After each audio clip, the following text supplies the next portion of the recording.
শেখ হাসিনার লন্ডন যাত্রার পথ কি পরিষ্কার হতে চলেছে? এই নিয়ে জল্পনার মধ্যেই বৃহস্পতিবার ৮ অগস্ট বিদেশমন্ত্রী এস জয়শঙ্করকে ফোন করেছিলেন ব্রিটেনের বিদেশমন্ত্রী ডেভিড ল্যামি। বাংলাদেশের প্রাক্তন প্রধানমন্ত্রীকে ব্রিটেন আশ্রয় দেবে কিনা সেই বিষয়টি এখনও পরিষ্কার নয়।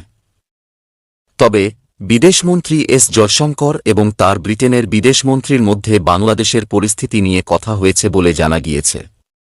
তবে শুধু বাংলাদেশ নয়, পশ্চিম এশিয়ার পরিস্থিতি নিয়েও দুই বিদেশমন্ত্রীর আলোচনা হয়েছে বলে জানিয়েছেন বিদেশ মন্ত্রকের মুখপাত্র রণধীর জয়সওয়াল। এই বিষয়ে সোশ্যাল মিডিয়ায় একটি পোস্ট করেছেন জয়শঙ্করও। প্রসঙ্গত, পশ্চিম এশিয়ায় ক্রমে পরিস্থিতি খারাপ হচ্ছে।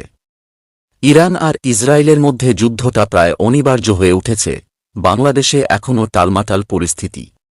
৫ অগস্ট বাংলাদেশের প্রধানমন্ত্রীর পদ থেকে ইস্তফা দিয়ে ভারতে চলে আসেন শেখ হাসিনা। তিনি দেশত্যাগের পরও ঢাকা ও অন্যান্য জেলা উপজেলায় হিংসা থামছে না। আওয়ামী লীগের নেতাকর্মী এবং সংখ্যালঘুদের উপর বেনজির হামলা হয়েই চলেছে। এর মধ্যে বৃহস্পতিবার রাতে অন্তর্বর্তী সরকার তৈরি হয়েছে। সেই সরকারের প্রধান হিসেবে দায়িত্ব নিয়েছেন বিশিষ্ট অর্থনীতিবিদ মোহাম্মদ ইউনুস। তিনিও হিংসা বন্ধের ডাক দিয়েছেন। তবে শেখ হাসিনার ভবিষ্যৎ পরিকল্পনা এখনও স্পষ্ট নয়।